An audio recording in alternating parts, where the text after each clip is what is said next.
Hi everyone, I'm back with yet another video talking about everything wrong with It Happened to Nancy. I'm filming this immediately after the most recent video I filmed about medical misinformation, so that is why you will see me wearing the same shirt in the at least these next few videos. There are just so many things wrong with this book, and there's a whole slew more I've got to get through with this thing, and I will be reading at least one thing from the book when I get to that. So the inaccuracies, mistakes, ridiculousness, and implausibility of this book just keep on going. And just consider how this is one of Dr. Fraud's relatively stronger, better books. I still stand by that view, despite what a terrible writer she was. That makes most of the rest of her books even worse. When I did my third reading of it, like 15 or so years ago, I felt, oh, maybe I was being too easy on it, but it started out feeling like maybe it was another Jay's journal. It originally came from a real teen's journal, but she decided to like heavily censor it and rewrite it and pad it out to push her like Mormon point of view that sex before marriage is always wrong, and like you'll automatically die of AIDS within 2 years, and don't even date anyone who's not like abstinence only, and just all this other bad Mormon propaganda. But now I see it for exactly what it is. This is 100% made up by this woman. No normal teen actually talks or thinks or writes like that. Just, oh, I hate this woman so much. Number 66, that's continuing off from the last numbered list. Why is Nancy using a pencil for journaling? What? 1. Most pencil writing gradually fades over time. 2. I thought it was a rite of passage to graduate from pencils to pens after starting junior high. In fact, we had to use pens for everything, and pencil came to feel kind of childish, just like printing instead of using cursive. That's just what you do when you're very young and you don't know how to write in cursive yet, or you're not allowed to use pens because they're indelible and you make more spelling mistakes and such like that. So you need the pencil because you can erase it. But gradually, as you get older, we obviously were using ballpoint pens back in the day because like the US and the 90s, that's just what you use. That, and then roller balls, of course, and like fountain pens. I absolutely love my fountain pens. I have a whole bunch of videos on them and a whole bunch more plans. So like when you could use something as elegant as a pen, and it makes a more permanent lasting line than a freaking pencil. Why are you going to keep using a pencil like you're a little kid in elementary school? But again, Dr. Fraud, this is just like a whole her whole thing was like Molly Mormon idiosyncrasy. So who knows what passes for normal in the Morador? Maybe it's a Morador thing. Number 67. If you regularly journal, you don't just randomly lose the notebook for 3 months and almost have it thrown away, or short periods again, like throughout, like maybe a few weeks, a few days, or whatever. You always know where it is, and if someone steals it or there's a legit reason for it to be misplaced. You simply write in loose leaf or another notebook until the pre-existing journal is located. Seems like a convenient excuse for Dr. Fraud to skip over a big chunk of time and keep the story focused solely on HIV. And my mother took my third journal, Cecilia, away from me. She was upset to find out I was writing a lot during class instead of like only paying attention. And I was snooping around in my parents' room when they were out of the house. She took it away in like November 93. And so I just continued calling something Cecilia and writing in loose leaf in a light green plastic binder, and that was my journal for that time. And when I was snooping in their room in early April of 94, I found Cecilia and the other notebook she took away from me under a bureau, and I was like, my heart was pounding so fast. I was so happy they're still here. I'm going to take them. Oh, I hope they don't notice they're missing and like get me in trouble, because I took the notebooks they took away from me even though they had no right to do it. And that's one of many reasons I just haven't showed my parents my writing since like 1994, very early 95, because, well, that's a whole thing for its other thing, but they just weren't really supportive. Oh, you're not supposed to be writing this much, or you're writing things we don't like, or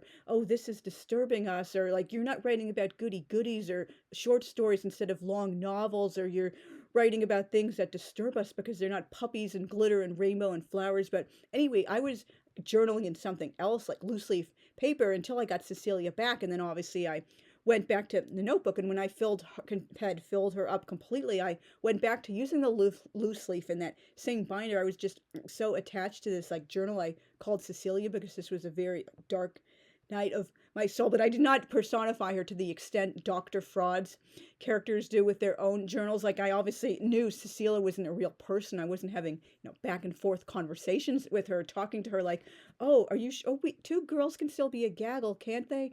Yeah, right. Right? And like Nancy, like talking to her journal like she can give moral support, just so freaking stupid. And here anyway is the entry in question.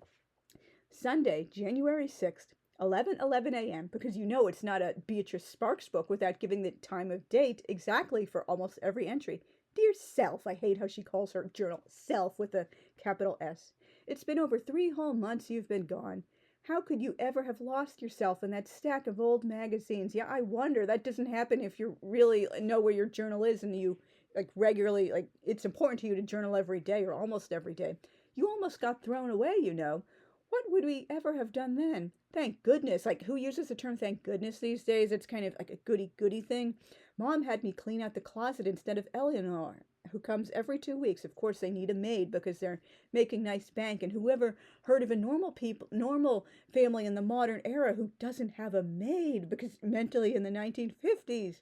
She'd have thrown you away for sure, as though you were totally useless, and that you are not, in italics, believe me. And she goes on, oh, I didn't get to write to you about all this other stuff that probably would have been really interesting and important, but oh, that would have taken the story away from AIDS, and more AIDS. It's just, I'm lost for words because this woman was just so freaking stupid. And like, why would you regularly lose or misplace your journal if that's regularly journaling is important to you? It's just, oh yeah, I know where this journal was. Oh, oops, I don't know where it is the very next day. Or is Nancy trying to admit she has very, very early onset Alzheimer's or AIDS is giving her memory loss? You don't just, oh, I don't know where my journal was for 3 months, like, and I can't even remember where I put it yesterday. That's a really big cause for concern. She needs to have that memory loss checked out.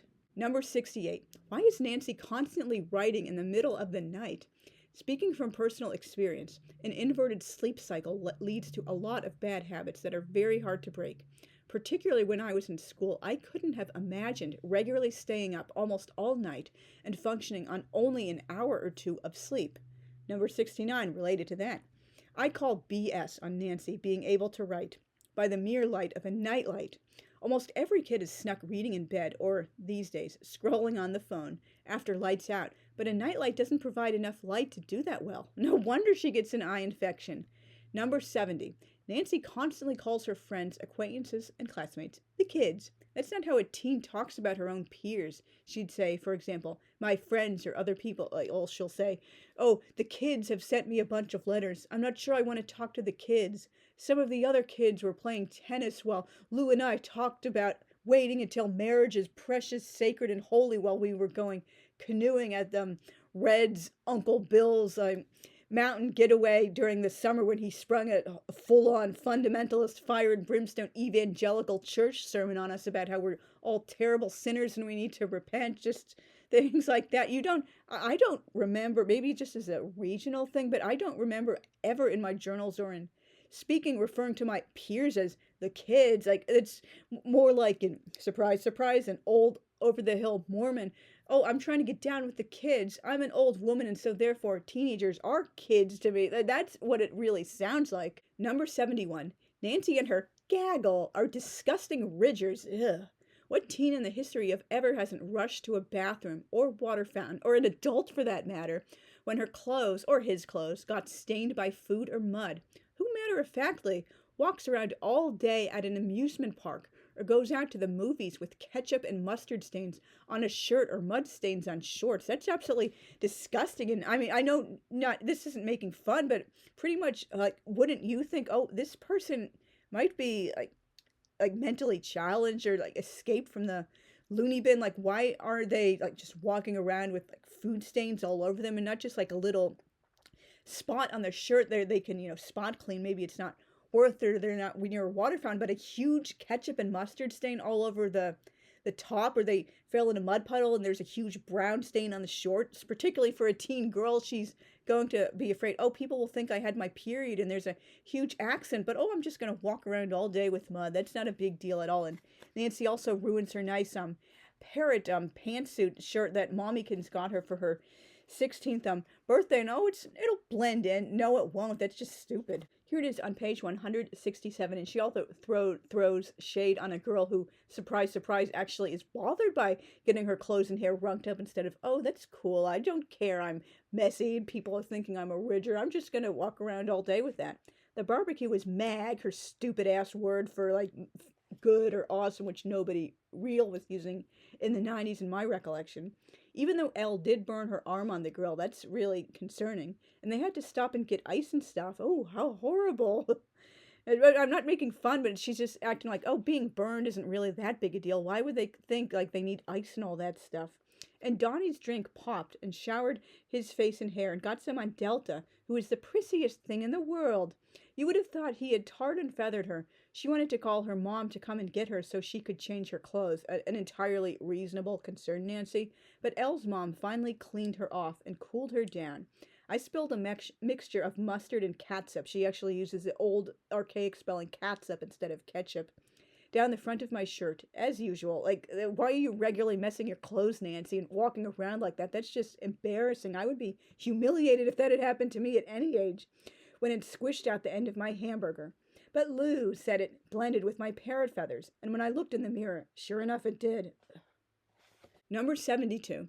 Nancy's school really hasn't had a lot of good education about AIDS if students outside of her little clique begin bullying her and trying to assault her after word gets out. And of course it's so ironic, and you know it's a book written deliberately in journal form, like as a specific novel, not an actual real person's journal. The one entry ends, oh, I'm so glad our school is so enlightened and we've had so much good education about AIDS. And the very next entry, enlightened? I think not. All these kids begin bullying me.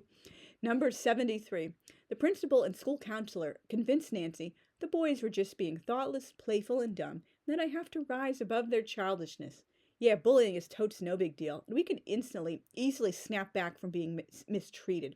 The CPTSD I have from being bullied in junior high most strenuously disagrees with this old crank, and you would think for someone who is billing herself as like a therapist, particularly working with adolescents, she would understand trauma is really, really serious. And on all of her characters, oh, I'm just mentioning casually offhand, oh, these two drug lords took turns raping us, and that's not going to affect me at all. Oh, I had another trauma, but oh, pull up by the bootstraps. I'm Pollyanna. I'm going to be happy and sunny. Golly gee, by Jove, I must rise above it, and I'm being too negative and jaded and mistrusting for not immediately snapping back and thinking an older man might have like bad designs on my friend when they start dating. Nope, trauma, just bury it in the past. What's not nice we don't show. 1950s attitudes for the win. Number 74. How did Nancy never need the emergency $10 bill Mommykins made her carry until she wets herself on her 16th birthday and has to call a cab to take her home? Just another excuse to lovingly genuflect before the altar of all things maternal. Oh, thank you, precious, precious, darling Mommykins, for making me carry that bill. Oh, I will thank you forever, my darling Mommykins, precious, precious Mommykins. I am not exaggerating. This book is the most, like, over the top, full of the Mommykins, like, genuflecting of any of her other books. Like, it was completely beyond her understanding. Oh, a teenager might not have a good relationship with parents, or they might not outright hate the parents or feel like genuine acrimony towards them, but still like have difficulty getting along because being a teenager and you have different ideas about things and you clash a lot. It's not, oh, my darling perfect parents, my precious darling daddykins, my forever precious darling mamakins, oh, I'm sorry I called my mommykins a bitch. Oh, I'm such a terrible person. Maybe I should off myself now. Oh, how dare I say bad things about my precious, precious parentskins in the pages of my own journal. I'm a terrible person. I hate the mommykins worship more than almost anything else in this old fraud's books. Number 75. Every time Nancy has a problem, doesn't know what to do, or faces a difficult situation, she lies or runs away. Every single time. Number 76. How many teens in the 90s called vomiting upchucking? Like, what? I mean, I knew the word, but it wasn't a word like anyone I knew was like seriously using as their like one and only regular word. That's the kind of word you expect a person of Dr. Fraud's generation to use. Not anyone under the age of 70, except like maybe as a joke I've heard it's used in Wayne's World. Maybe she was influenced by that, believe it or not. I have never seen Wayne's World to this day, apart from like short excerpts on TV and documentaries here and there. Like, I totally live under a rock. Besides, I have dinosaur tastes. I prefer the previous generations, like music and movies. Number 77. Same goes for bum. I only ever heard fellow teens saying ass or butt, or a more formal or a more polite term like rear end if they had to watch their language for a certain audience. For example, they were writing something for English class or talking with their grandparents or like a very conservative parents or something like that. Bum isn't common slang in the US. It's more common in the UK, Ireland, New Zealand, and Australia. Number 78, a very, very similar topic.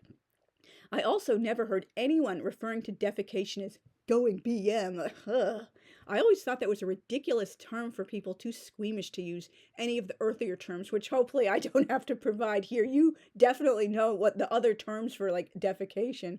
I'm surprised that Nancy doesn't call it making, which is even more childish. I mean, I don't remember the age I was when I first heard the term or read it in a book like BM. I had to ask my parents. I don't know if I guessed it from context. What does this mean? And when they explained, I thought it was really stupid and childish and goody. Does anyone actually use that term in real life? I was surprised to discover it apparently is very common in certain like places and families. Like, why would you use such a babyish term? I can understand a doctor saying bowel movement, but like normal people, like, why are you like calling it BM? That is just not my experience at all. Number 79. Sparks really hardcore pushes the point of view that all young single moms are automatic crap parents and that they should give their babies to respectable married couples as soon as possible before they even leave the hospital. Maybe she was like preparing for her even worse book, Annie's Baby, when of course Annie is the world's worst mother. She tries to ditch Lil Annie, of course, because girls always name babies after themselves in this day and age when they're out in public a few times, and of course she's prevailed upon to do the right thing and give it to a married couple. Her bishop knows because, oh, how dare she think she has the right to raise a baby all by herself. She's just a whore who needs to suffer the consequences of slutting it up with Danny and daring to think she had the right to keep her baby and keep it away from a nice, white and delightsome bourgeois suburban married couple who can't have kids. How dare she try to raise a baby? And she does the same thing to Dory in this book. It just makes me so like angry. It's straight out of the 1950s. And number 80, similar to that one. Nancy is an idiot for thinking a baby is just like a kitten, only needing food and water once a day, an occasional playtime. No living being can live on such gross neglect. And even a kitten, you don't only give it water and food once a day. You need to feed them like twice or thrice a day and have water throughout the day to drink. Like what? She has a bird in this book, and her mommykins has to nag at her to feed the bird often. But like she is just so neglectful. It's like Sparks was trying to say, "Oh, teens just suck. You can't trust them to take care of babies or pets. Just let the respectable grown-ups do it, preferably white and delightsome Christians who are bourgeois and live in a nice little gated suburban community. How dare you think you have the knowledge and the wisdom and the maturity and the sophistication to raise a baby or even a pet when you're just so young and stupid." And number 81. The hardcore abstinence-only propaganda is extremely annoying and unrealistic, which it is in general, not just in this book.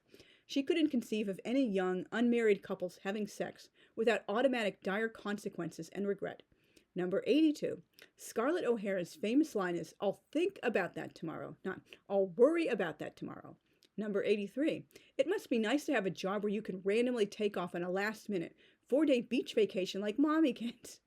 Number 84. Mommykins doesn't even make reservations before springing this beach holiday on Nancy at 7 a.m. They just wander from place to place until finally finding a cottage with a vacancy. Oh, how convenient. Number 85. Why would Nancy be thrilled to find mice in the cottage and leave hamburger pieces for them? Mice don't even eat meat.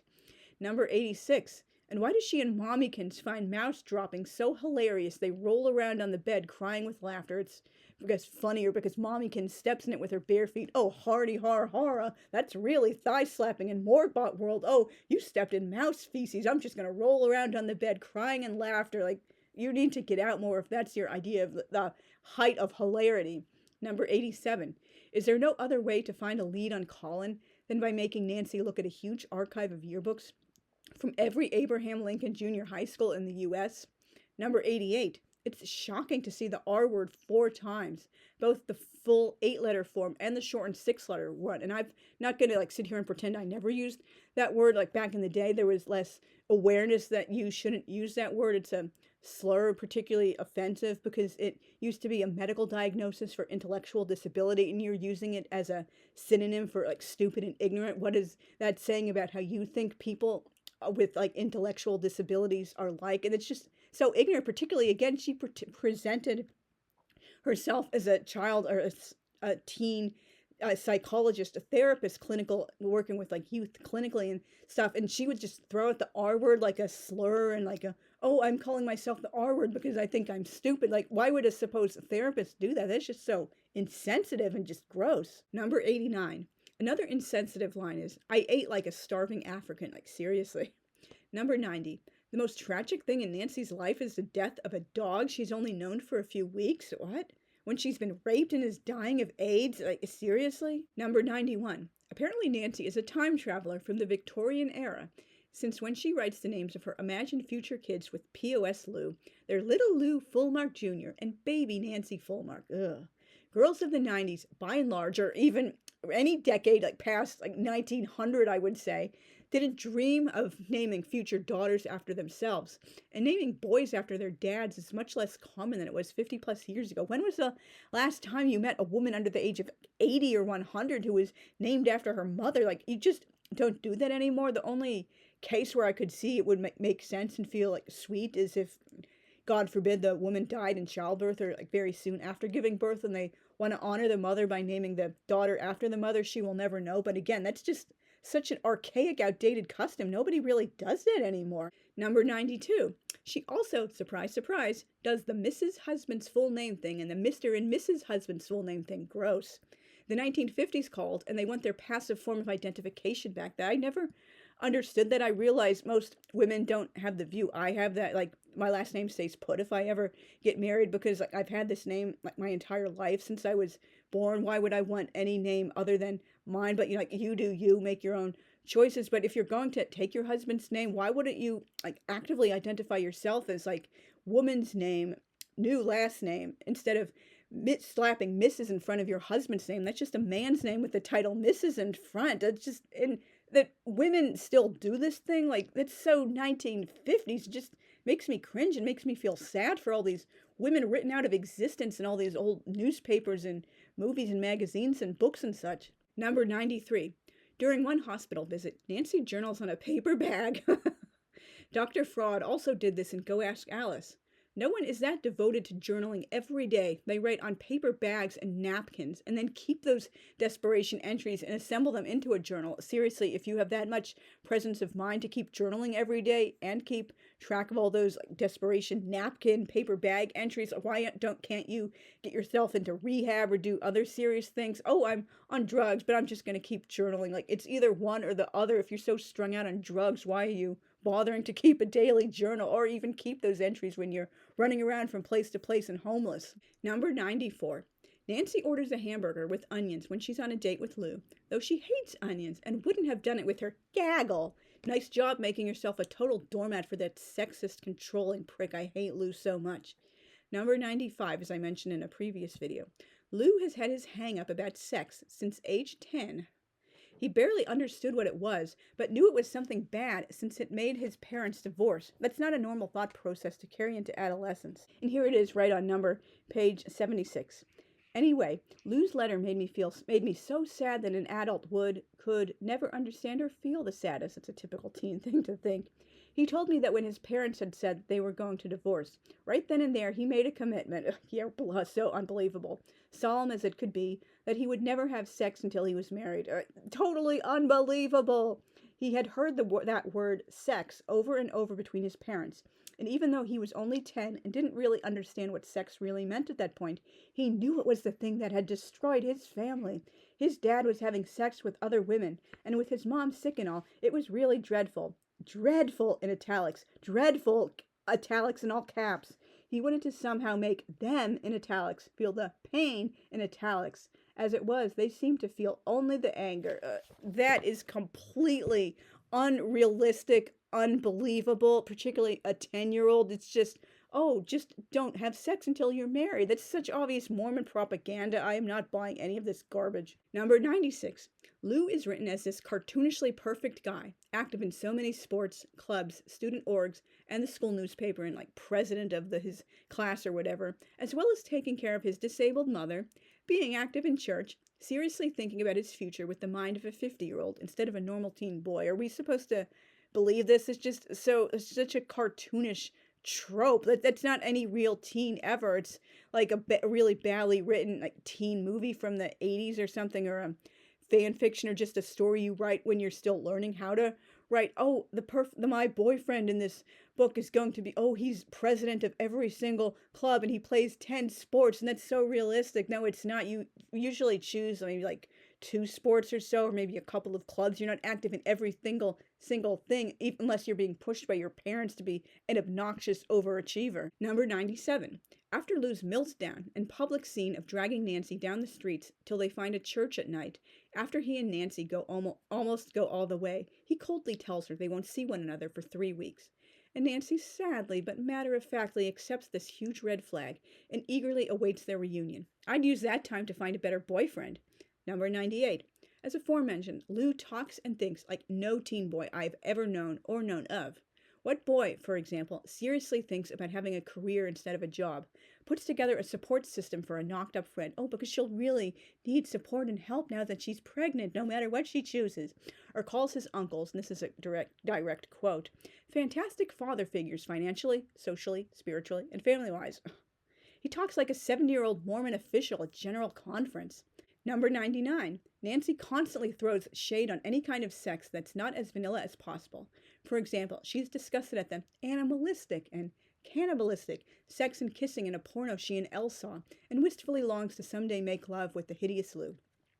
Most teen sex, not that I would know from personal experience, is awkward fumbling, and the average teen doesn't think anything more than 5-second closed-mouth kissing and under the covers in the dark missionary is wrong and dirty. Number 100, I will read an excerpt for this one. Lou demands Nancy stop using the word anyways, and she obliges. How the hell is that a bad, gruesome habit? Why does she like this guy so much and constantly bend over backwards to please his every whim? Anyways, anyway. Lou asked me not to say anyways anymore, and I'm trying to stop, but it's really hard. In fact, I didn't even know I said it. I guess it's just another one of my gruesome habits I've got to replace. F you, Lou. Anyways, anyway, I forgot what I was going to say, and she continues on the next page where I'm looking for it. Anyway, aren't you proud of me? That was such a bad habit to break. That's not a bad, gruesome habit at all, Nancy. Like, he could just, like, go to you know what. Just, I hate him. Like, why is he's controlling your language and you're lovingly obeying him? Just, that's sending a terrible message to teen girls. I hate Dr. Fraud so much. Lou, of course, is in charge of a group science project, so his little harem had to go do as he commanded. What an odious, controlling prick. Ugh. Number 102. Nancy's entries are always 100% grammatically correct, with not one misspelling, even with long names of drugs, health conditions, and other words typically not used or even known about by teens. And I do realize like the books had an actual editor once they got to Avon Books with the literary agent and the editor they were the final ones, and like Dr. Sparks couldn't just like blow out whatever garbage she felt like and publish that completely unedited. But even if this had been a real journal, or when it does come to like actual verified real journals that are published as books, I like to see them warts and all, like particularly when they're younger people keeping the journal. So, oh, this person isn't perfect and is still learning how to write and use language. I want to see grammatical errors or like misspellings or like punctuation mistakes. I don't want to see it all cleaned up to pretend like this person writes with the like maturity and linguistic abilities of like a 50-year-old. No, that's just completely unrealistic and takes away what I like about journals. You're seeing a real like, person, like flaws and all. Number 103. Speaking of long, advanced words, Nancy's diary is full of them. I'm going to go back and compile a whole, like a separate video of that, maybe. While I disagree with my fellow critics of Dr. Fraud, who insist no teen would ever use big words outside of English class, I nevertheless agree it's not common for teens to regularly use show-off words, or to the exclusion of other words. I loved learning new vocab words and made frequent use of my favorites, for example, purloin, puerile, aberration, ameliorate, transmogrify. But as I was just saying, I didn't use them to the total exclusion of simpler words. Number 104. Aunt Thelma constantly horns in on Nancy's paintings instead of letting her paint the way she wants. Art has never been a one-size-fits-all form of expression. She'll actually lean over to Nancy's canvas and, oh, you're not painting it correctly. Oh, you're using the wrong color. You're not using enough color. The color should be there instead. Like, how dare you?